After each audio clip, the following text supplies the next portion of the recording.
Mastering audit evidence. Sufficient evidence is just data, but relevant evidence is the key to unlocking operational excellence. What is the distinction between sufficient audit evidence, which consists of a satisfactory amount of data to support a conclusion, and relevant audit evidence, which refers to data that has a logical connection to the audit objective or assertion, and how do these two concepts contribute to achieving operational excellence in the context of audit evidence? Sufficient audit evidence and relevant audit evidence are two distinct concepts that are essential to achieving operational excellence in the context of audit evidence. Understanding the distinction between these two concepts is crucial for auditors to ensure that they collect and evaluate the right type of evidence to support their conclusions and achieve operational excellence. Sufficient audit evidence refers to the quantity of data that is required to support a conclusion. It is the amount of evidence needed to persuade a prudent and informed third party that the audit objective or assertion has been achieved.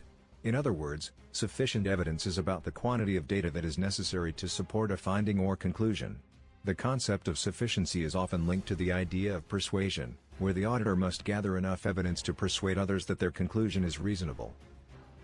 On the other hand, relevant audit evidence refers to the quality of data that has a logical connection to the audit objective or assertion.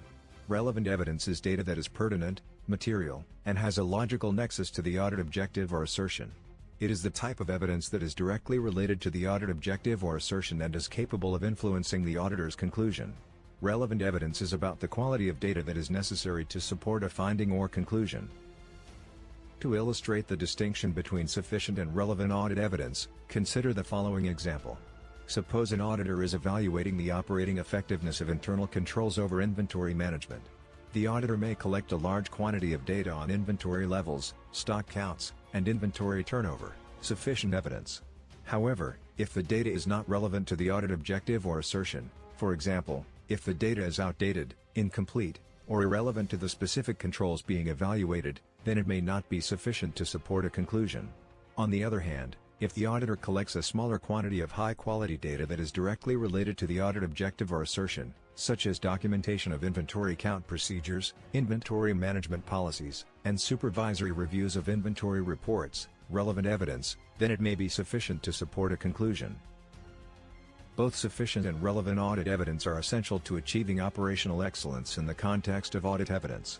Sufficient evidence ensures that the auditor has gathered enough data to support a conclusion, while relevant evidence ensures that the data is of high quality and directly related to the audit objective or assertion. The combination of both concepts enables auditors to collect and evaluate the right type of evidence to support their conclusions, which in turn, enables them to provide high-quality audit services and achieve operational excellence. In particular, the concepts of sufficient and relevant audit evidence contribute to achieving operational excellence in the following ways. They enable auditors to focus on collecting and evaluating high-quality evidence that is directly related to the audit objective or assertion, which increases the efficiency and effectiveness of the audit process. They ensure that auditors gather enough evidence to support their conclusions, which increases the reliability and validity of the audit findings. They enable auditors to identify and address potential risks and material weaknesses, which improves the overall quality of the audit services. They facilitate the development of robust and informed audit opinions, which increases stakeholder confidence in the audit process and the auditor's findings. In conclusion, the distinction between sufficient and relevant audit evidence is critical to achieving operational excellence in the context of audit evidence. Auditors must understand the difference between these two concepts and ensure that they collect and evaluate the right type of evidence to support their conclusions. By doing so, auditors can provide high-quality audit services, increase stakeholder confidence, and achieve operational excellence.